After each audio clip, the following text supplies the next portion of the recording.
Greetings and welcome, everyone. Today is May 20, 2023, and Michael and I are back on the Skype internet, and we are going to delve into Michael's topic, which is something that I've heard recently in the media about a young woman that disappeared in the Vatican. Is that correct, Michael?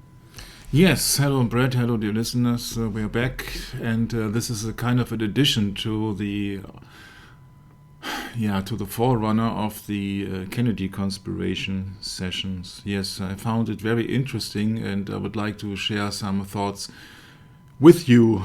I don't intend to do that very long, but I have made a small script on that. The girl's name is Emanuela A. Of course, it's an Italian name. She's the daughter of a servant of Pope John Paul II and a Vatican civilian, yes. Emanuela was not an ordinary child. Yeah, this is Vatican Girl, The Disappearance of Emanuela A, an official trailer of Netflix. It's quite recent, must be 2022 somewhere. Yeah, that sounds right. Yeah, and I stumbled upon that and I said, okay, that's interesting because, maybe you smell a conspiracy. She was a Vatican girl. Yeah, you see that obelisk, all the stuff. Yeah, the Vatican is not a very big country. You see, the Vatican actually is a very small country, which means there are not many girls. Yeah, and she was one of them. The Vatican is a country in Europe. That's the Vatican. In German, it's Vatikanstadt, so the city of the Vatican. Let's look it up. It has a population of 825, Brett. Oh, not much. Nope. And most of them are not families. No. Okay. So she's one of the few girls. She was a Vatican girl. So much, so bad. And then she was being known, or getting infamous, for her mysterious disappearing in Rome, of course, Rome.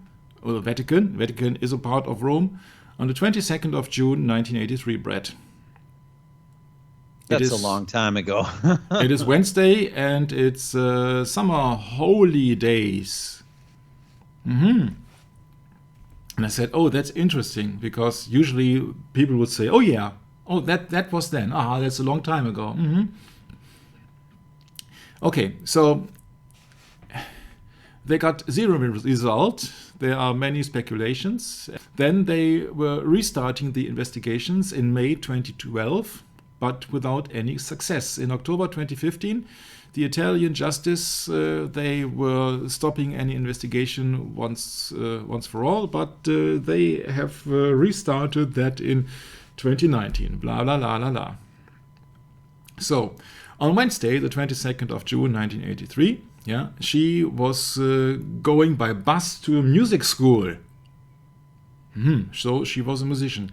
If you like to wonder why I'm translating live one-to-one from German into English, it is because I have prepared that script here in German. I'm sorry, but of course we can also switch to an English site, which is called The Disappearance of Emanuela A. So, she was a teenager who mysteriously disappeared while returning home from a flute lesson in Rome on 22nd of June. Sightings of Orlandi in various places have been reported over the years, including inside Vatican City, but all have been unreliable. Her disappearance led to much speculation on the involvement of international terrorism, Italian organized crime, the Banco Ambrosiano, Banco Ambrosiano from our American Rituals and Conspiracy series, with the banker Roberto Calvi hanging on an orange rope with stones in his pockets, so a Freemason ritual, and a plot inside the Holy See to cover up a sex scandal. Orlando's family, in particular her brother Pietro, consistently pressed the Vatican for release of information about the case, believing that the Holy See knew more than it admitted. Well, Brett, isn't that usually the case? The Vatican always maintained strict silence about the matter, denying any accusation of involvement, but over the years, many voices from inside the Holy See suggested that somebody or someone actually knew what happened to the missing girl. In 2023, 40 years after Orlandi's disappearance, the Vatican opened an official investigation for the first time at the behest of Pope Francis. Yeah, what strikes me is you see that it's so close to the papacy. You see, Emanuela Orlandi was the fourth of 5 children. Her father was a lay employee in the papal household. Okay, so Orlandi usually traveled by bus to the music school located in Piazza di Sant'Apollinare. She would get off after a few stops and walk at least few hundred meters. Upon leaving around 4 p.m., she was late to class and the weather was extremely hot. She asked Pietro, her brother, to drive her, but he had other commitments. Quote, I've gone over it so many times telling myself if I only had accompanied her, maybe it would haven't happened, he recalled decades later. At the end of the class, Orlandi phoned home and explained to her sister Federica that before the lesson she had received a job offer from a representative of Avon products, that is perfume, cosmetics, etc., to hand out flyers at a fashion show for 2 hours. Federica told her not to accept the offer, believing the compensation to be excessive and thus unreliable, and suggested discussing the matter with her parents first. While leaving school, Orlandi spoke of the job offer with 2 female classmates, who then left her at the bus stop in Corso Rinascimento in front of Palazzo Madama. It's the Palace of Madame, no? The seat of the Senate. She was last seen around 7:30 at the bus stop in the company of another girl who was never identified. Aha. Later that night, after hours of waiting, Orlandi's family began to worry and started looking for her in an area between the Vatican and the music school. They called the director of the music school to ask if any of their daughter's classmates had any information about her. Her father then went to the police to report her as missing, but they assumed that she was with friends and suggested waiting. Orlandi was officially declared missing the next morning. Over the next 2 days, announcements of her disappearance were published in the Italian newspapers. Then, at 6 o'clock, which is 18 in European format, 1800, yeah. 1800, a phone call was received from a youth who claimed to be a 16-year-old boy named Pierluigi. He reported that he and his fiancée had met Orlandi in Piazza Navona that afternoon. The young man mentioned her flute, hair, and a pair of glasses. Look at that sign, a pair of glasses that she did not like to wear, among with other details that fits the missing girl. According to Pierluigi, Orlandi had just had a haircut and had introduced herself as Barbarella, stating that she had just ran away from home and was selling Avon products. On June 28, a man called himself Mario phoned the family and claimed to own a bar near Ponte Vittorio between Vatican and the music school. He reported that a new customer, a young girl named Barbara, had confided to him about being a runaway, but said that she would return home for her sister's wedding. 2 days later, a large number of posters displaying Orlandi's photograph were plastered across Rome. During the Angelus on the 3rd of July, Pope John Paul II issued an appeal to those responsible for Orlandi's disappearance, making the hypothesis of kidnapping official for the first time. 2 days later, the Orlandi family received the first of a number of phone calls made by an anonymous male with an American accent who would later be called the American. The man claimed to be calling on behalf of a terrorist organization who was holding Emanuela Orlandi prisoner and demanding the release of Mehmet Ali Akçar, the Turkish man who shot the Pope in May 1981. Tete. As proof, the American played a recording of Orlandi's voice over the phone. The anonymous caller also mentioned Mario and Pierluigi of the previous phone calls, identifying them as members of the organization. Despite decades of investigations, the real identity of the American has never been discovered. The next day, on July the 6th, the American informed the Agencia Nacional de Stampa Associata news agency of the demand for a prisoner exchange, asking for the Pope's participation within 20 days and indicating that a wastebasket in the public square near the Italian parliament would contain proof that Orlando was indeed in his hands. These were to have been photocopies of her music school identity card, a receipt for tuition, and a note handwritten by the kidnapped girl. On July the 8th, a man of an alleged Middle Eastern accent phoned one of Orlandi's classmates, saying the girl was in his hands and that they had 20 days to make the exchange with Aksha. Remember, that is the terrorist who allegedly shot Pope John Paul. Brett, we talked about Pope John Paul in the conspiracy series with the involvement of Mehmet Ali Aksha, quite short, but maybe you can remember that I highly doubt that it was a lethal attempt to kill the Pope, but it was a publicity stunt. Sure. Yep, for public consumption, as they say. Yeah, it's also very, very close to the date when Ronald Reagan was officially being attacked. Yes, that's right. Yeah. He also asked for a direct telephone line with Cardinal Agostino Casaroli, the Vatican Secretary of State. The line was installed on the 18th of July. A total of 16 telephone calls were made by the American from different public telephones. On the instruction of the alleged kidnappers, an audio cassette was found near Ansa's office on 17th July, which appeared to be a recording of a girl being tortured. Police told the family that they did not believe the victim to be Orlandi, although her brother has expressed doubts about that or this. However, former DIGOS, another abbreviation, Special Investigation Operation Division, Antonio Aschiore, who first found and listened to the cassette, claimed that the recording given to the family and later published was not the original one he found. He claimed that the original recording was longer than the published recording and the male voice should be heard in the background. The presence of male voices was also reported in the original transcription of the recording made by police immediately after discovery, giving support to Aschiore's claims that the recording or the published recording had been manipulated or faked. On 4th of August 1983, ANSA received a written statement on an organization called itself the Turkish Anti-Christian Turkish Liberation Front, later simply referred as Turkish, who claimed to be holding Orlandi in exchange for Aksha's release. Turkish sent 7 letters in total between August 83 and November 85. Although they showed no evidence of Orlando's captivity, Turkish was able to provide many precise details about her private life, even mentioning the number of moles on her back. In October 1983, Turkish released a statement saying they were also responsible for the disappearance of Mirella Gregori, who had gone missing in Rome 40 days before Orlandi.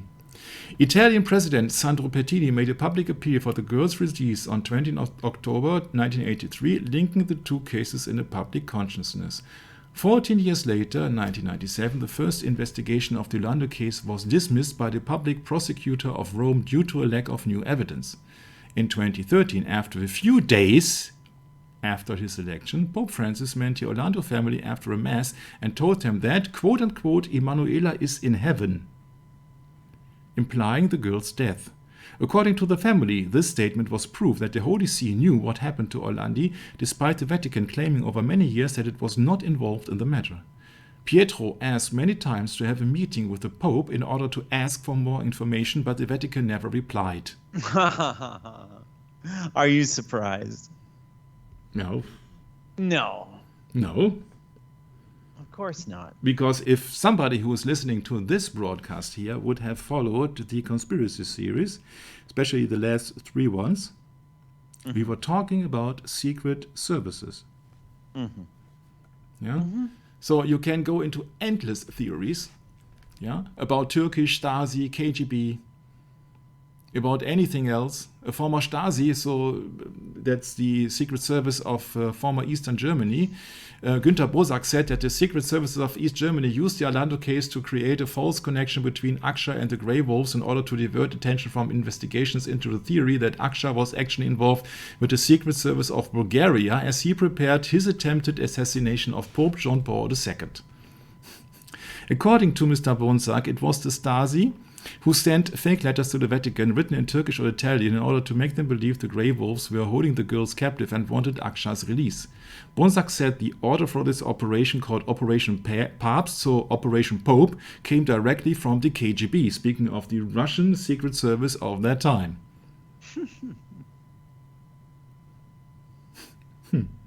Oh. What a mess. Mm-hmm. What a mess.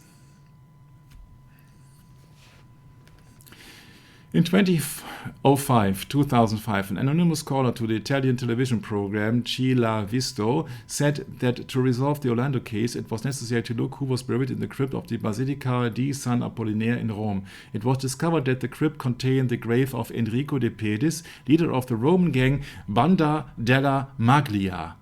So that is the guy of an Italian mafia or Italian gangster of the Roman gang Banda della Magliana, an Italian crime organization.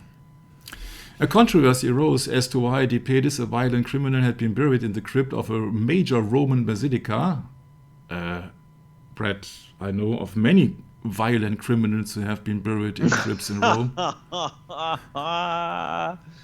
Who claim to be innocents, if you know what I mean. A mode of burial normally reserved for high-ranking figures such as cardinals. Yeah, that's what I said. In fact, a newspaper article from 1997 has reported on this strange burial, provoking protest from a police union, but where neither the Vatican nor Opus Dei, means the works of God, are the owners of that basilica, so it's an order of the Roman Catholic Church, felt the need to justify it, the matter was simply forgotten. The anonymous caller of 2005 also suggested they investigate the favor that De Pedis did for Cardinal Poletti, implying that this was the reason for his burial as the basilica. Speaking of, that this cardinal was using the mob or the gangster for several purposes, Brett. In 2012, the Italian Ministry of Interior confirmed that Poletti, who at the time of De Pedis' burial was serving as president of the Episcopal Conference of Italy and the Cardinal Vicar of the Diocese of Rome, had indeed given his approval. What an honor to be buried there. Italian police subsequently opened the tomb and took DNA samples. While no clues were found in the tomb linking to De Pedis to Orlandi, the controversy prompted speculation that Banda della Magliana was involved in the girl's disappearance. I think that's the other way around, Brad. The Banda della Maglia was involved in some strange operations of the Vatican or of that cardinal. Right. Yeah, so you have to see things as they are. Right. In 2006, former Banda della Magliana member Antonio Mancini stated in an interview that he recognized the voice of Mario, one of the anonymous callers from 1983, as a subordinate of De Pedis named Ruffetto. This testimony was corroborated by Sabrina Minardi, De Pedis' former girlfriend, who claimed that Orlandi was kidnapped by these gangsters, Banda della Magliana, on the orders of Archbishop Paul Marcinkus.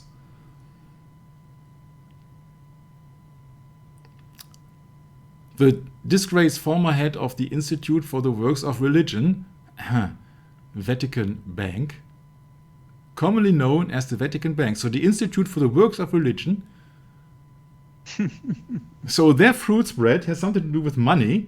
What kind of god are they worshipping then? Mammon. Mammon. As part of a power game. Sure. Yeah.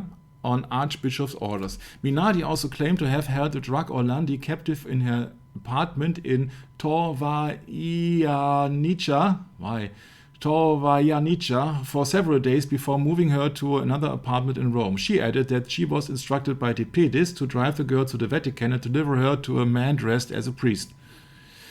Minardi's credibility has often been questioned due to the shifting and sometimes contradictory nature of her story, as well as her history of drug abuse. When her initial testimony was leaked to the press in June 2008, she began changing her story, confusing the sequence of events and claiming the involvement of people who had been dead by 1983. In particular, Minardi changed Orlandi's whereabouts several times, which altogether led Italian authorities to doubt her testimony. Mancini suggested that Orlandi's kidnapping was tied to large money transactions through the Milan-based Banco Ambrosiano. And there you got our most famous or infamous Italian banker, Roberto Calvi, Freemason, P2 Lodge, Propaganda Due Lodge, so Freemason Lodge of the Vatican, actually, which had been involved in both laundering money on behalf of Banda della Magliana and lending this money to IOR, the Vatican Bank. During those years, the Vatican Bank, led by Marcinkus, was using the money to found a solidarity movement to fight communist rule in Poland, the Pope's homeland. And we know that very sincerely because that was the headline of the Time magazine, Holy Alliance. According to Mancini, following Banco Ambrosiano's collapse in 1982, the gang kidnapped Orlandi in order to force the Vatican to pay restitution. Yeah, well, you see that the Ambrosio collapse was in 82, but the kidnapping took place in 83. In May 2012, exorcist Gabriele Armoth claimed that Orlandi had been kidnapped by a member of the Vatican police for sex parties. He claimed that officials of an unnamed foreign embassy were involved in that conspiracy. This allegation re-emerged with the 2016 publication of Atto di Dolore, a book by Italian journalist Tommaso Nelli, which contained an exclusive testimony from a friend of Orlandi's who claimed that 7 months before her disappearance she had confided that she had been molested by somebody or someone close to the Pope in the Vatican gardens on several occasions. Tja. You have to find out which story is true, huh? That takes a lifetime. An interview with the anonymous woman was mentioned in the Netflix documentary miniseries Vatican Girl, The Disappearance of Emanuela Orlandi, which we have shown before, released in October 2022, although in this interview the woman said that this revelation occurred only 1 week before the girl's disappearance. On 14th December 2022, Italian journalist Alessandro Ambrosini published an exclusive recording of Marcello Neroni, a man affiliated with De Pedris and Banda della Magliana, who implied that Orlando was kidnapped on the request of someone inside the Vatican for the purposes of covering up a sex scandal. After this, Italian authorities began searching for Neroni in order to question him. A presumed plot between Banda della Magliana and the Vatican had already been mentioned in 2009 by Maurizio Abatino, a Banda boss who had been turned to aiding the judicial system. WikiLeaks and London trial. Italian journalist Emanuela Fittipaldi came into possession of secret Vatican documents that had been stolen in 2014, you have to believe that, in the Vatican leaks scandal. Oh, what they do, Michael. One of these documents, signed 28 March 1997, sent to Archbishop Giovanni Battista Re and Archbishop Jean-Louis Tauran, allegedly shows that the Vatican spent over 483 million lira on supporting Orlandi from 83 to 97, including expenses for education and medical care.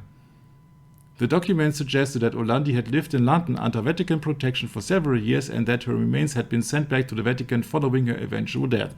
Both the Vatican and Italian authorities regard the document as false. However, many, including the Orlando family, speculated that the documents were leaked as a warning between internal factions within the Vatican to keep the truth secret. That was not the first time the suspicion arose that Orlandi was being hidden in London. On June 17, 2011, during an Italian television program that included Pietro Orlandi, an anonymous caller who identified himself as a former SEISMI agent, so a military intelligence agency of Italy, claimed that she was still alive and being kept in a mental hospital in London. The caller also claimed that the kidnapping was carried out due to the fact that her father was aware of the money laundering involving the Vatican Bank and Banco Ambrosiano. In April 2023, Pietro Orlandi revealed that he came into possession of a 1993 letter by the then Archbishop of Canterbury, George Carey, to Cardinal Poletti. In the letter, Carey mentions Orlandi and suggests a personal meeting with Poletti to talk about the matter. The letter was made to 170 Clapham Road, London. At number 176 on the same street is the Scalabrini's father's female hostel, featured in the 2017 document where Orlandi allegedly lived under Vatican protection. This letter lent credence to the theory that Emanuela could have been transported to London after being kidnapped. In May 2023, former Archbishop Carey rejected the authenticity of the letter. You see, this is all Wikipedia here, and you can go on and on and on and on. We know what in a kind of world we are living. We're living in a satanic world. Yeah, so this is speculation. Nobody knows a thing, and maybe many people are remaining anonymous. his lawyer received an anonymous letter with a picture of the statue of an angel in a Teutonic cemetery inside the Vatican. The letter read, "If you want to find Emanuela, search where the angel looks." On the 10th of July 2019, it was announced that the Vatican would be opening 2 tombs inside the Teutonic cemetery, and they would then be examined by forensic anthropologist Giovanni Arcudi. The tombs were the tomb of the angel meant to contain the remains of Princess Sophie of Hohenlohe-Waldenburg-Bartenstein and an adjacent one, yes, which meant to contain the remains of Duchess Charlotte Frederica of Mecklenburg-Schwerin. The exhumation took place on the 11th of July 2019. Neither Orlandi's body nor those of the 2 princesses were found. Interesting, huh? The Vatican said it would conduct the investigation into the whereabouts of the princesses' remains. Shall we conclude that now we got at least 4 missing girls, the 2 missing Italian girls, and now 2 missing dead bodies? According to a report in 2019, the Vatican announced that 2 sets of bones had been found near the tombs of the 2 princesses, raising speculation that one might be the remains of Orlandi. The bones were discovered as staff probed other locations to which the princesses' remains have maybe moved with the cemetery of the Pontifical Teutonic College. Further inspection of the site revealed 2 ossuaries placed beneath the floor of an area inside the college close by a trapdoor. Yeah, so the tombs have been found empty, and that's it, you see. Nobody knows anything, nobody knows about the whereabouts of the 2 Italian girls. Well, then switch, if you thought, oh yeah, that was a great session because he was just reading out of a Wikipedia script, you're absolutely, totally wrong.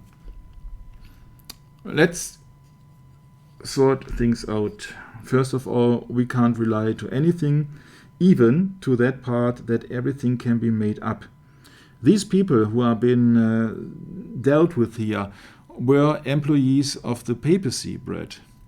Yeah? Right. So we do not know what kind of an agenda is behind it. Yeah, so we can only think about reading between the lines. And I know that I have mentioned that the case of Emanuela Orlandi quite for another purpose, which will be revealed in a few minutes. The first thing which I was looking up to is that there actually were 2 kidnappings. That was Emanuela and that was another girl 40 days ago. Brett, 40 days. Really? 40 days ago. Yes, that's what the Wikipedia article was telling you. She had been kidnapped officially on Wednesday, the 22nd of June, 83, okay? The first thing that I do in that case is I look up the 22nd of June. What happens on the 22nd of June? Why has somebody been kidnapped on that date? And I looked, okay, that is the date of several Roman saints, the Holy Innocents. I said, okay, that's interesting, but that does not take me that far. But I came to another conclusion. I said, why don't I use some astrology on it? Because what is this 22nd of June, Brett?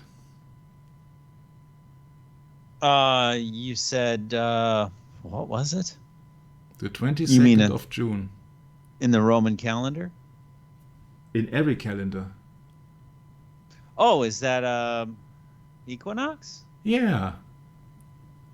Yeah, right. Yeah, spot on. That is the beginning of summer. That's the summer equinox. Yeah, right. Yeah. But this is the beginning of summer. That is yes. Yeah, that is the beginning of summer. This is 0 degree of Cancer. So that is, you see, the sun is standing on 0 degree of Cancer. Yeah, so that is the horoscope of the event, 15 hours or 3 p.m. in Rome, Italy. Close to, but the sun is on that very course here. Remember that they spoke about it was the hottest day. It was the hottest day. And I said, oh, okay, that is interesting, nonetheless. Yeah, so the disappearing, and they say that was the hottest day, hottest. Extremely hot. There you go. Yeah, so it was 4 p.m., not 3 p.m., sorry, but she was late to class and the weather was extremely hot. Yeah, sure, it was the start of summer. Yeah. Oh, it's summer equinox. It's 21st of June this year. Yeah, summer equinox. Yeah. Mm. Oh, in the pagan system, yes. Oh, Right. no. In the pagan system. Yeah, that's right. 23.4 degrees tilt, sure. 66.6. Yeah, it's all a paying system. My. Yeah, but Yeah, it's the solar system, Michael. it's a heliosorcery, yeah. Uh-huh. Yeah, So right. that's a hot day, yeah, okay. Mm-hmm. Okay. Yeah, and so she received an offer of somebody of Avon Cosmetics. Okay, you have to believe it, yeah. So a strange man talks to a 15-year-old girl and provides her or offers her a job, okay? So Avon products, they are distributing their products upon so-called Avon ladies. 10 billion US dollars they make with that. Emanuela was been seen in the dark big BMW. Yeah, there are some secrets inside the Vatican. Yes, there are many secrets inside the Vatican. Yeah. So the first thing which took place was 3 days later, Brett, at the 25th of June. 3 days later. Yeah, 3 days also interesting biblical day, huh? Date. So 3 days later. And then you got all the stories with that Pierluigi and all the stuff. Yeah, and here you see a picture of her together with the Pope, with the Pope Karol Wojtyla.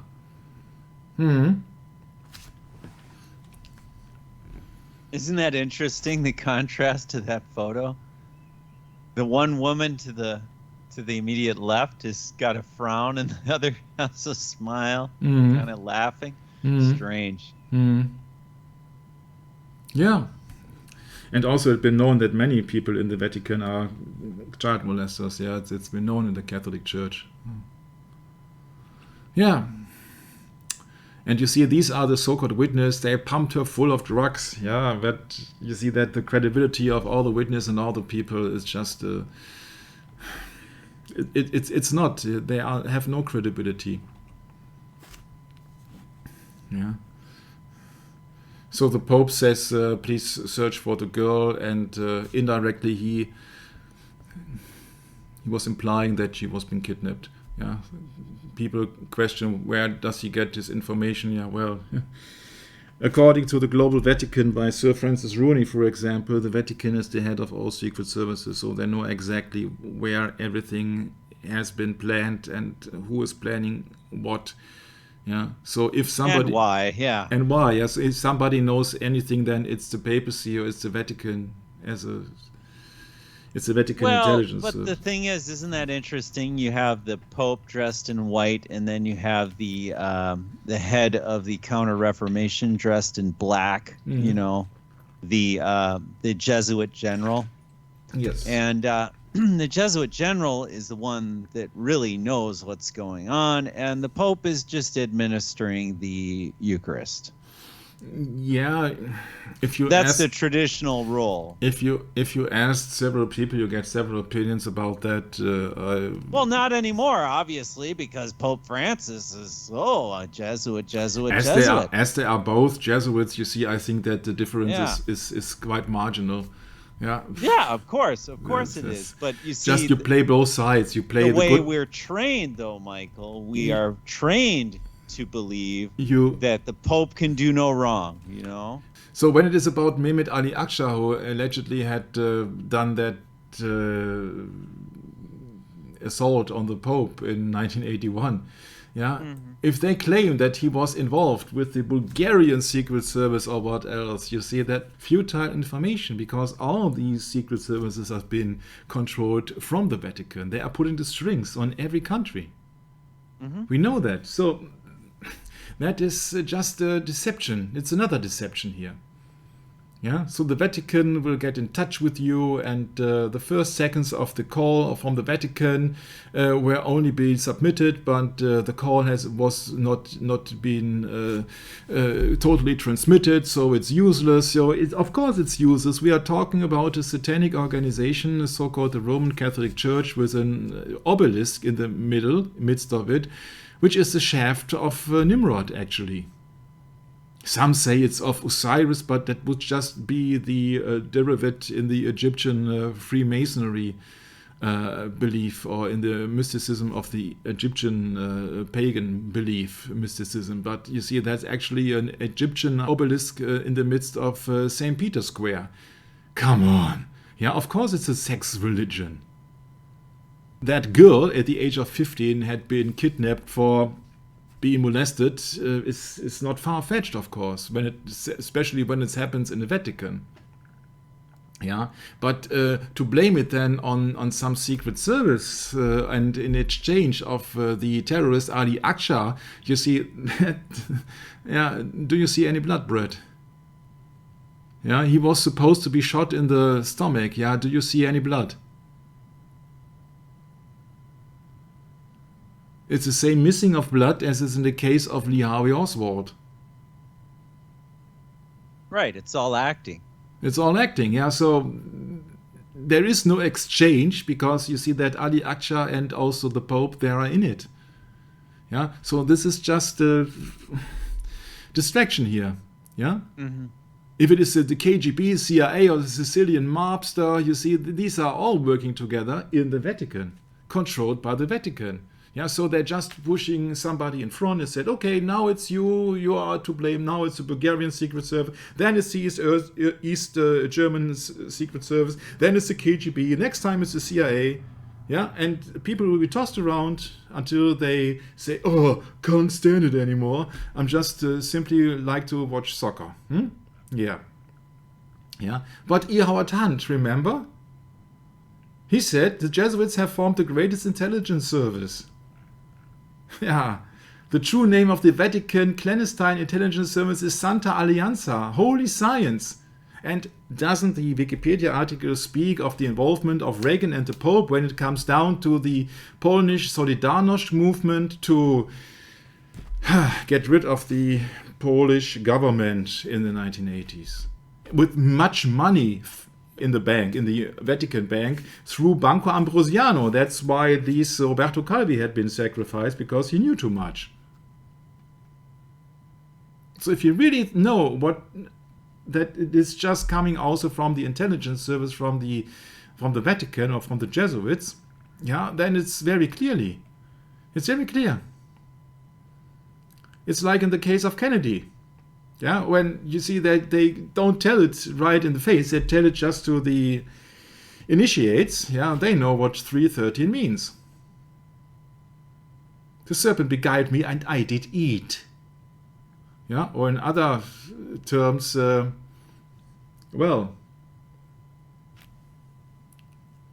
Satan beguiled me and I did shoot.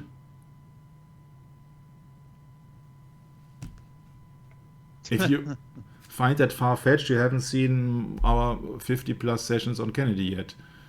Yeah. Yeah. If some exorcist of the Roman Catholic Church, yeah, what did Jesus say? That a house divided in its own cannot stand. Yeah, that's right. So the Roman Catholic Church... A house divided against itself, yes. Yes.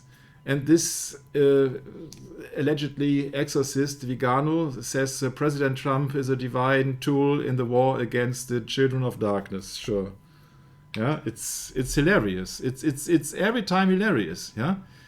E. Howard Hunt, as a CIA spy involved in the Kennedy assassination as well as in the Watergate so-called scandal, to get rid of the president and other things, and to get the impression to the American public that there is some kind of democracy and free press. He said, we've always said, in an admiring way, but that the Jesuits have formed the greatest intelligence service in the world and always have. That's it. You can't doubt the credibility of E. Howard Hunt, of course.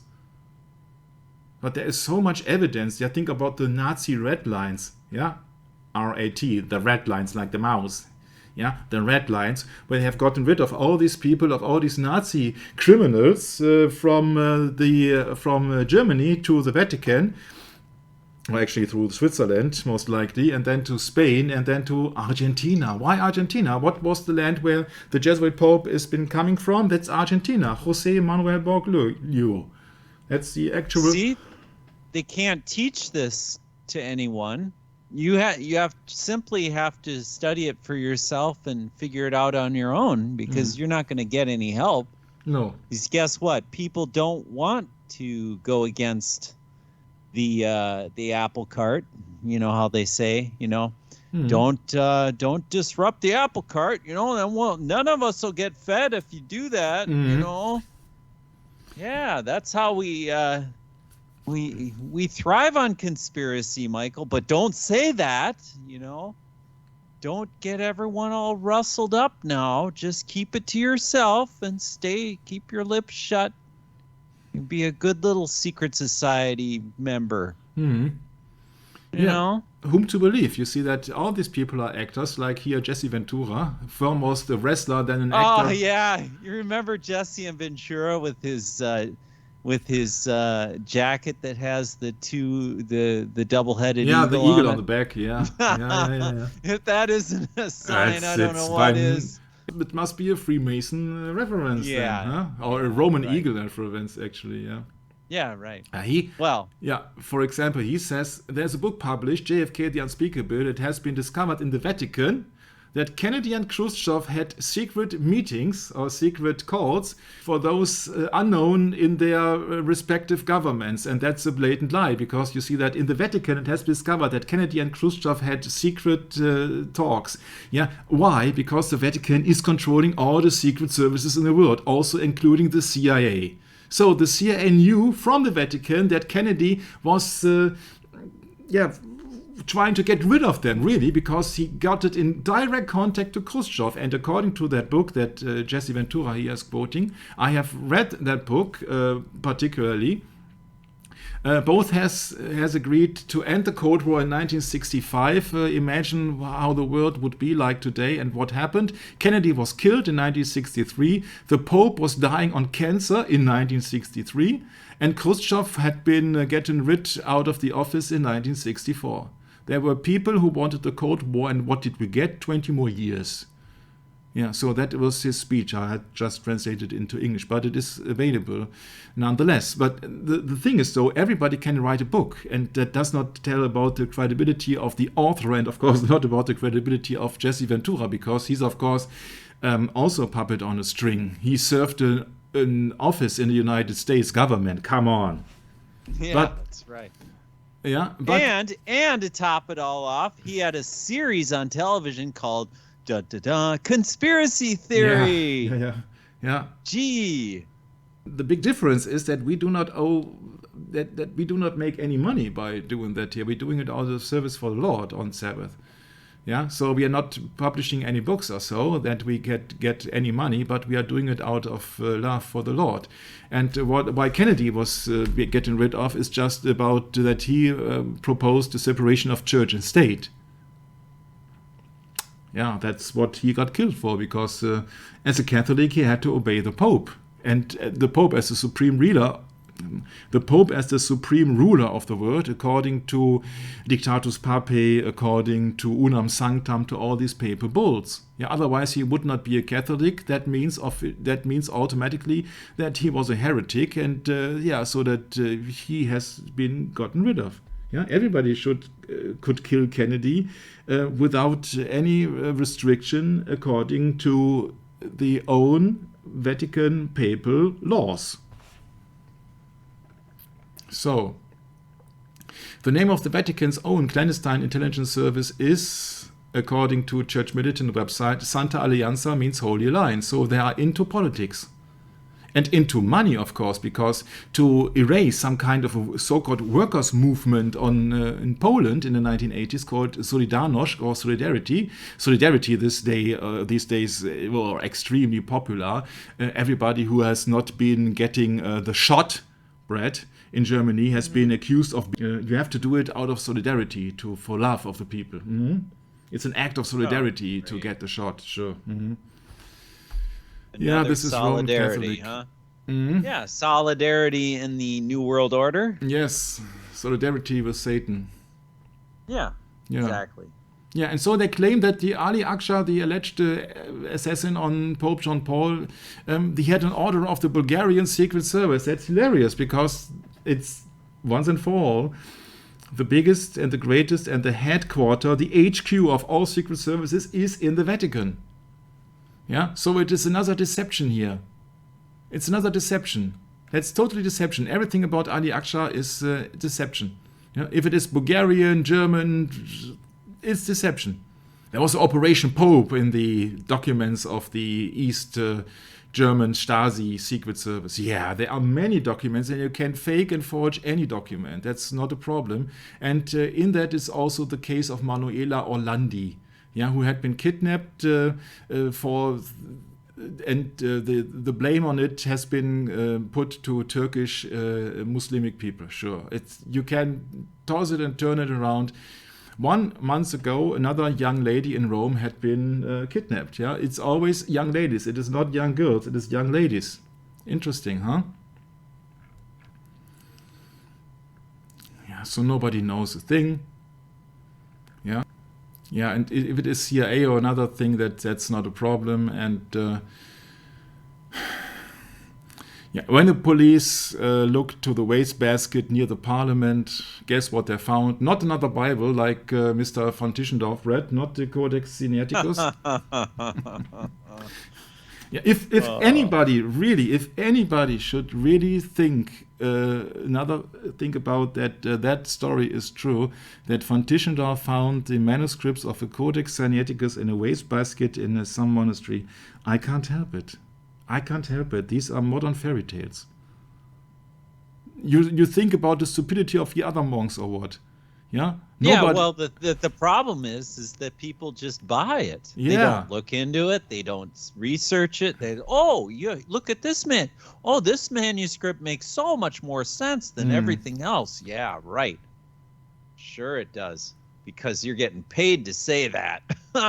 And everyone just buys into it because, we went through all these world wars and all this politics and stuff. And, people are so fed up with everything. They just, okay, whatever. Just, but what do we call that? We call that a pushover, Michael. Yeah. Right. Yeah. They just push you over. Mm-hmm. Yeah, so we pay for it. Our children pay for it. We pay for it, yeah. So the date of the 20th of July had been named. So the Pope or the papacy, they know nothing about that, of course. Yeah, but there's a state secretary, and then the recording has been abruptly ended, and the Vatican does not tell anything, of course. Of course, they know everything.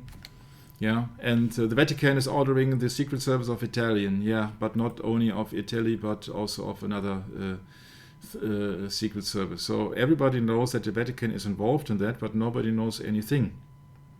And they tell you that there are two sorts of terrorism, a national and international. That's absolutely untrue. There's just one, and that is state terrorism.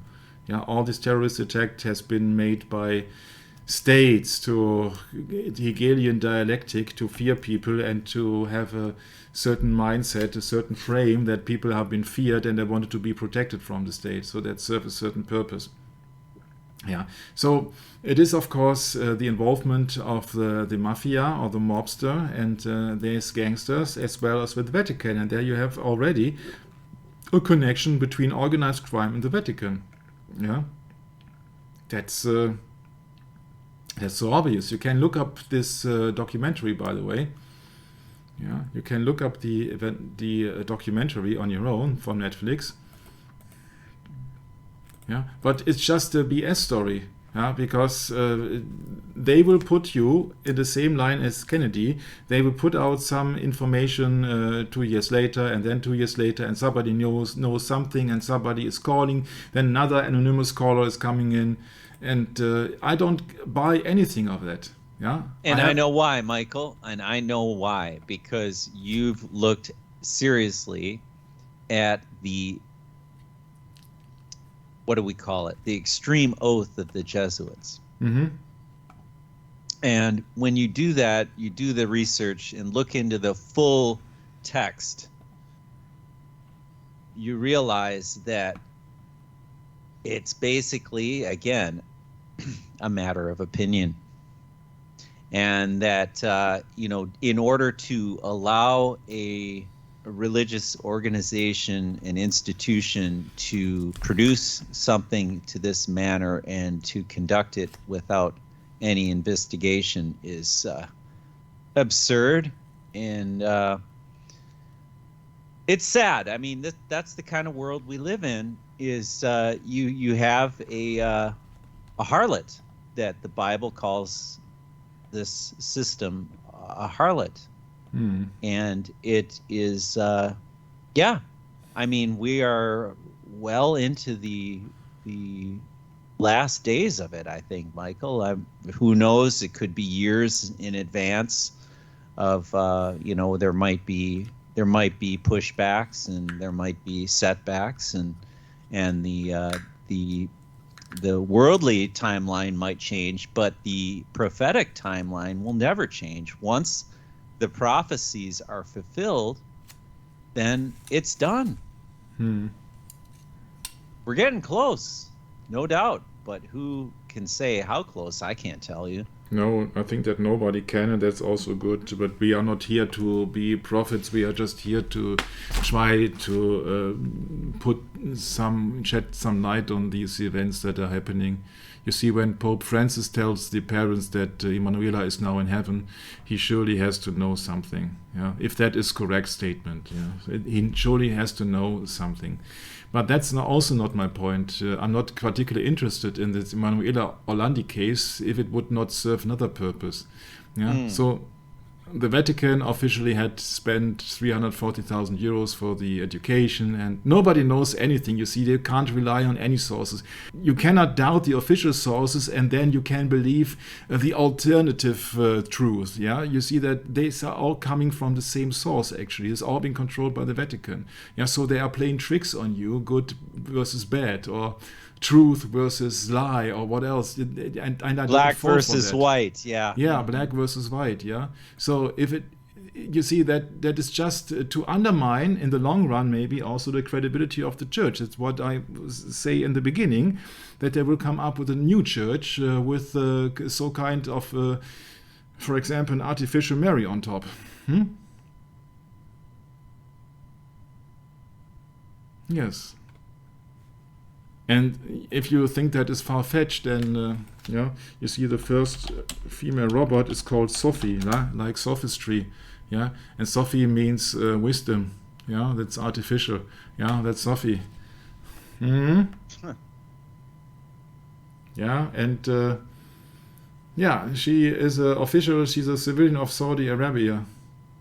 What a pain in the neck for all these Saudi Arabian girls and women. It's unbelievable. This world is unbelievable. Yeah, it's unbelievable. Was activated on Valentine's Day. Ha ha. 2016, huh? The robot modeled after the ancient Egyptian queen Nefertiti, Audrey Hepburn, and his inventor's wife. Ah, yeah. She was introduced to the United Nations, yeah, which are belonging to the Vatican. Huh? Roman Laurels, guys, girls. Yeah. You have been awarded what is going to be the first Saudi citizenship for a robot. You see, the world is so dumbed down. Well, yeah, not only that, Michael. I mean, go back in history, and who comes up with the idea that we have to have sovereign laws? I mean, who is sovereign? What is sovereignty? I mean, it's such a mockery, Michael. How far do you want to take it? Do you want to take it that far? If you believe that your children are being possessed by a demon, would you ask that guy? That is the chief exorcist of the Roman Catholic Church. Yeah, and that is when he is smiling. Yeah, think of him when being angry. Yeah, but I'm not talking rude about anybody who has deceased yet, but it's just hilarious. You see that the people do not read the Bible. Yeah. You see that women are being attacked. Yeah, everybody. Also, Lara Logan faced a serious attack on, especially also on her life when being reporting from Cairo. Yeah, so that people who are in a certain belief system against women or do as thou wilt or what else, yeah, they do everything. They do everything. You see that religion is a doctrine. Yeah, to be free from doctrines, and then you really see the truth. Yet these people are all also playing tricks on you. Yeah. And and what Michael means is being freed from false doctrine, because there's only one truth. And there's only one truth, that we have a Messiah. And if you don't believe that, well, then you don't belong on this channel, right, Michael? I only try to get people to do their own research and then do their own thinking. If two girls are missing in 1983, 40 days apart, and they are both 15 years old, one of them is a civilian of the Vatican, of Vatican City. Yeah, so they tell you they are both 15 and 16. Here is 15 and 15. Ani means the age. Yeah, I can show you several pages about everything. But I just want to use that Emanuela Orlandi case for just another thought, because I promised that would not be a long session. It's interesting that we achieved 40 years later this year, Brett, in 2023. Yeah. So it was the 22nd of June 1983. So next month, or when this video has been published, is the anniversary of 40 years. Yeah, and still the parents officially do not know about the whereabouts of that girl. Question, Michael. Do the parents know about the history of the papacy? You know, have they looked at what Protestantism is and how that contrasts to their religion? Have they seriously looked at it? I wonder. If they are dependent from the Vatican because he was a lay papal servant, I highly doubt that. Yeah, me too. Right. I highly doubt it too. But looking all through these documents which I found, I stumbled about this Italian newspaper about the 18th of November. I do not know what kind of year, Brett, about Emanuela Orlandi, Vaticano Annunziatur. And that article is only available in Italian language, okay? Because of the remains of the excaving of some tombs and all the stuff. Yeah. But let me take you on the tour of that article here, which I found interesting. Yeah, this is not official Wikipedia, although Wikipedia does mention it with one brief sentence. Well, you know, the Pope is known for his bull. Couldn't help it. In the official Wikipedia nowadays, you find that remark. In November 2018, during restoration work, several human bones were found under the floor of one room assigned to the janitor of the annex. An investigation carried out by the Vatican Judiciary revealed that the human remains dated from before the 19th century, refuting the hypothesis that they could have belonged to the body of Emanuela Orlandi. You know what kind of a building that is? That is the Georgina Villa. That's a villa in Rome. It's a seat of the nuncios, apostolic nuncios in Italy. Yeah, so it is not an official place, but Villa Georgina. Yeah, Villa Georgina, head of the office of the apostolic nunciature in Rome, Via Pono, where bones have been found. Yeah, and of course the parents would like to know if that were the bones of the remains of her beloved child, but officially They tell you these are human remains in a time before the 19th century. Okay. But Wikipedia in German, for example, tells you another thing. Or it refers actually to this Italian newspaper. You see, that is the Apostolic Nunciature in Rome, where they have found the remains. And now let me just translate that from Italian language to English, okay? Mm-hmm. To hope, or perhaps the illusion of linking the bones found in Villa Georgina, the headquarters of the Apostolic Nunciature in Rome, to the disappearance of Emanuela Orlandi finally fades with the first results of scientific examinations. They are, say the experts in charge, the remains of a male skeleton dating from before 1964. The mystery of the girl who disappeared into thin air in 1983 and the probably related one of Mirella Gregory thus remain once again without solution. The vital information which brought me to laughter was that sentence, Brad. The experts say the remain of a male skeleton dating from before 1964. Oh, yes. How can before anybody 1964, implying that somebody has died in what year? Before 1964, which means 1963. Okay. How can anybody have a solution to 1964? Why should anybody mention that year? Why does not anybody say, oh, it must at least be 20 years old, Brad? Why on earth would anybody state any year?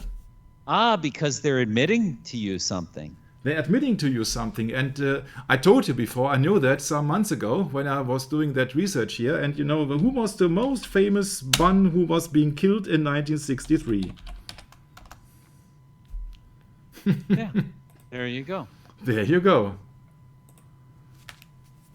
Not saying that it is, but you see that it's very strange. Officially now they're claiming, oh no, it's 19th century. Yeah, but that Italian newspaper says it is before 1964. So maybe somebody is just having a great laugh in the Vatican. That's what got me into looking into the case of Emanuela Orlandi. You're right, because you see, when they do that, they can say, see, we told you. We told you. You just didn't read into it right. It is just one Italian newspaper, Brad. That's it. Yeah, I will show you the direct link to that article here.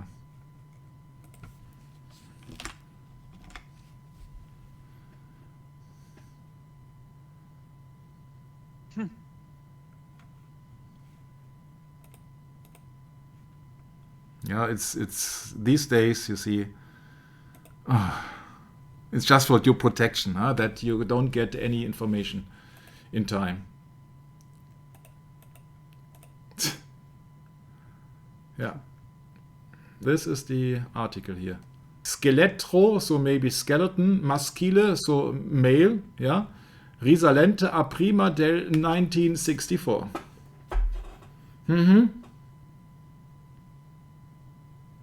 But don't you worry, just look at this and look at soccer and look at a beautiful woman and what else. Yeah, don't get harassed by the truth.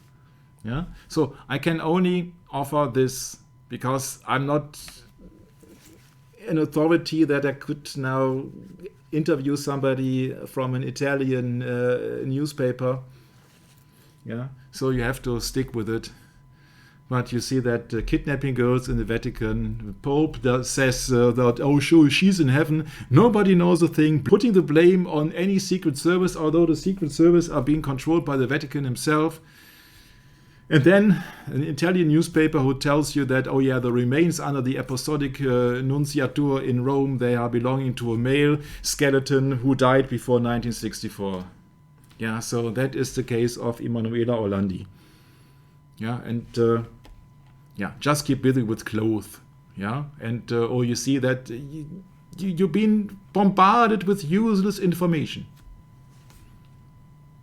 And that's my 2 cents on Emanuela Orlandi and why it would fit into the conspiracy series, Brett. So that is my status quo at the moment. I'm not digging in deeper into this because I got a quite new subject coming up, and so that's you may try to shut down this session now. Thanks for having me, and looking forward to the next one.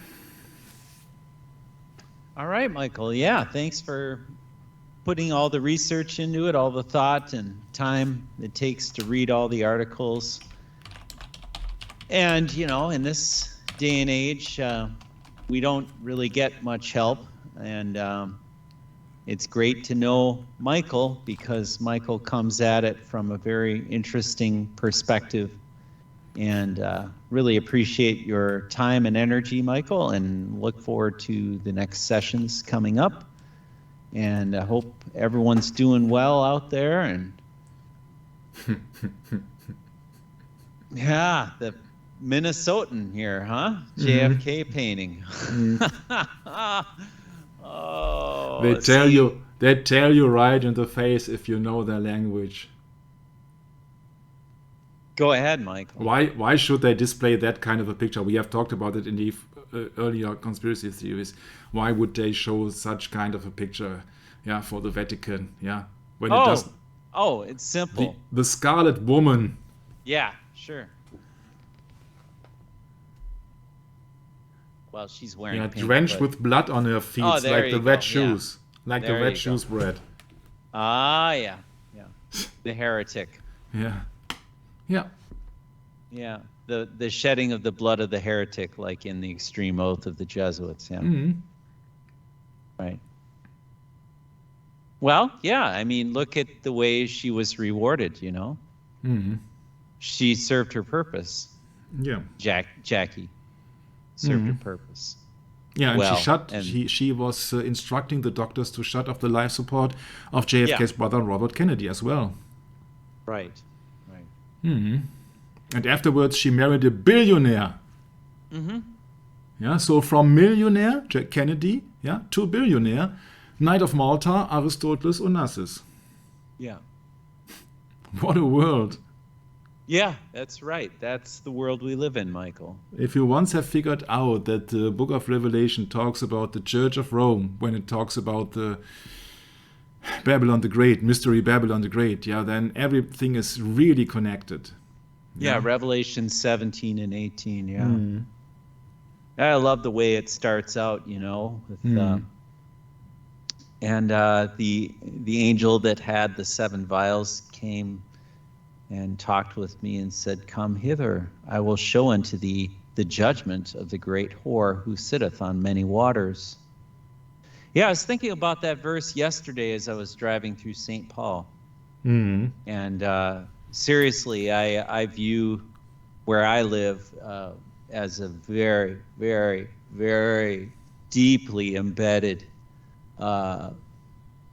Catholic community that has no idea the biblical truth behind the whole matter, and they mask their belief in Christ. It's all vain. It's all vanity, man. They don't go as far as we do here on this channel.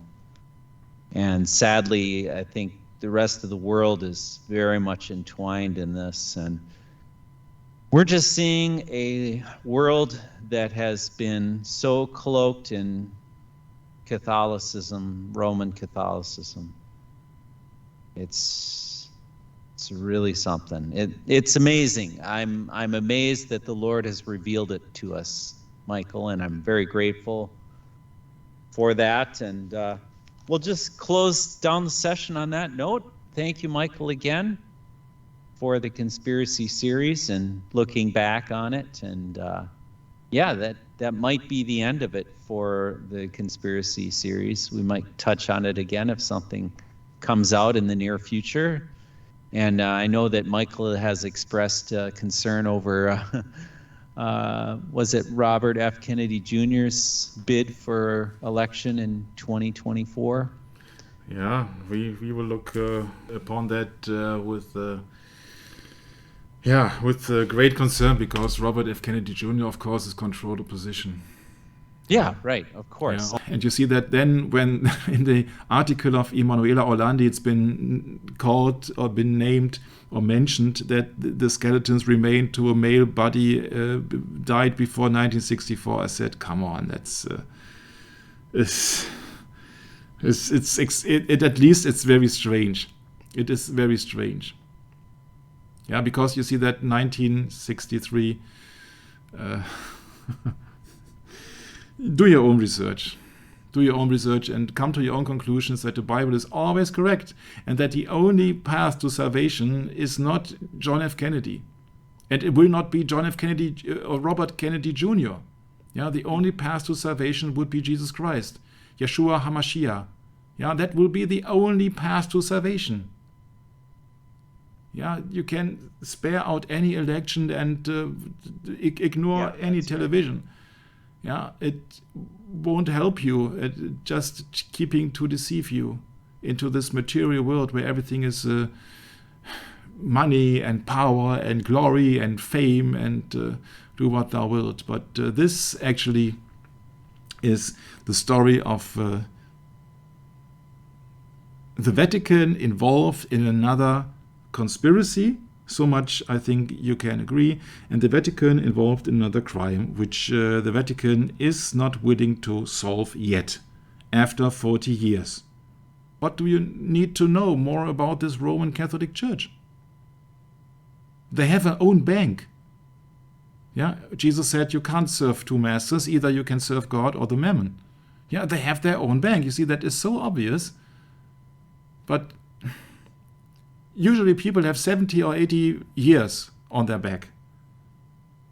And what will you say then when it is the final judgment? Oh, sorry, Elohi, sorry, dear God, Almighty Lord, yeah, I haven't had enough time?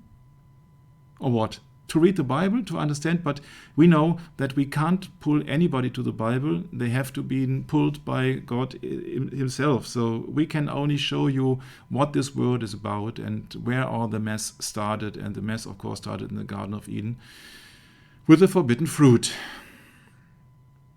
Genesis 3:13, as well as the 3:13 picture in the Zapruder movie. So I'm not closing it down. Please, Brett, hand it over. Yeah, that's great. I think that pretty much sums it up. You know, it's we are subject to Christ and Christ alone because it's His glory that needs to be lifted up. It's His duty that needs to be lifted up. It's His purpose that needs to be lifted up. And we are the ones that need to be humble and to point to the Messiah, and that's what we do. We point to our Messiah who came to set us all free. And thanks again, Michael. We'll catch up with you next time. God willing, Maranatha.